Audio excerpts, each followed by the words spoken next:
में स्नातक की पढ़ाई करने वाले एक छात्र। आज इस बात से बहुत खुश हूँ कि मुझे आप सभी के सामने स्वामी विवेकानंद के संदर्भ में दो शब्द रखने का मौका मिला है।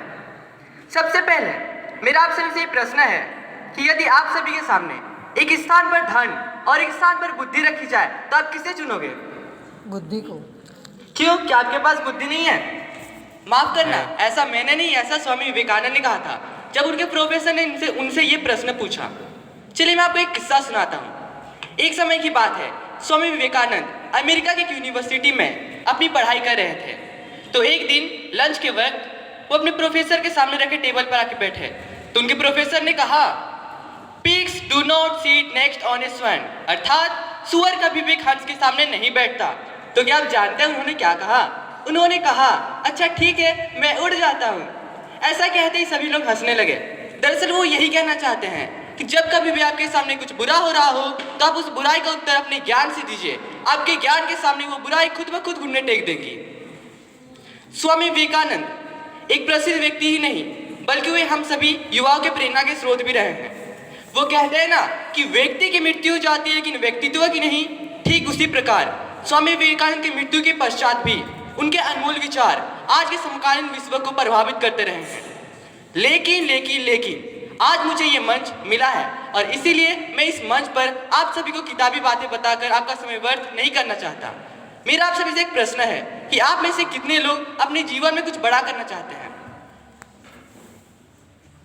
आप सभी की तरह ही पूरी युवा वर्ग अपने जीवन में कुछ बड़ा करना चाहती है लेकिन वे अपने जीवन में असफल हो जाते हैं। और इसका सबसे मुख्य कारण यही है कि आज की युवा वर्ग अपने लक्ष्य के प्रति एकाग्र नहीं है।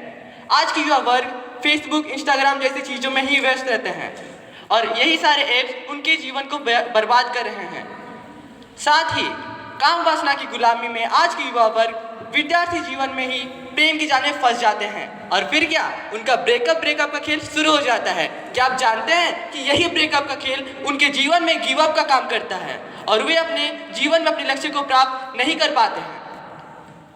लेकिन स्वामी विवेकानंद के जन्म समय में ऐसी चीजें नहीं हुआ करती थी और इसीलिए वो एक सफल व्यक्ति रहे हैं। अभी जो मैं कहने वाला हूँ इसके लिए मैं अपने देश के सभी अभिभावक और अपने गुरुजनों से माफी चाहूंगा, लेकिन जो मैं कहूँगा ये एक सत्य बात है। आज के अभिभावक क्या कहते हैं अपने बच्चों से? बेटा तुम इंजीनियर बनो, तुम्हें 50 लाख का पैकेज मिलेगा। कुछ कहते हैं बेटा तुम डॉक्टर बनो, एक ऑपरेशन में तुम लाखों कमा लोगे। कुछ कहते हैं कि बेटा तुम अंबानी जैसे बड़े बिजनेसमैन बनो, पूरा देश तुम्हारे कदमों के नीचे रहेगा। मेरा उन अभिभावक से ये सवाल है कि अपने बच्चे को चोर डाकू क्यों नहीं बनाते? क्योंकि एक चोर डाकू अपने जीवन में काफी करोड़ रुपए कमा लेते हैं लेकिन उस वक्त आपके सामने आपका इज्जत होता है और इसीलिए आप अपने बच्चों को चोर डाकू बनने नहीं देते हैं।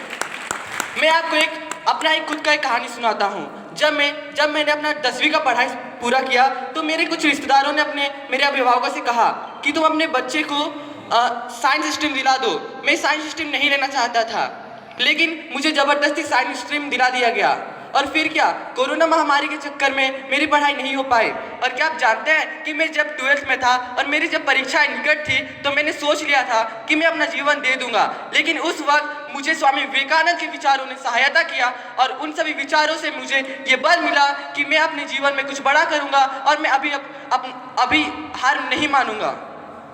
साथ ही मैं इतना ही कहकर अपने वक्तव्य को समाप्त करता हूँ। मैं यही कहना चाहूँगा कि सुविचारों को बोलना कोई बड़ी बात नहीं, उनका पालन करने वाला ही श्रेष्ठ होता है। सुविचारों को बोलना कोई बड़ी बात नहीं, उनका पालन करने वाला ही श्रेष्ठ होता है।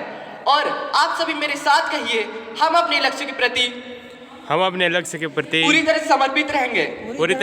हम अपने भाग्य के निर्माता स्वयं हैं।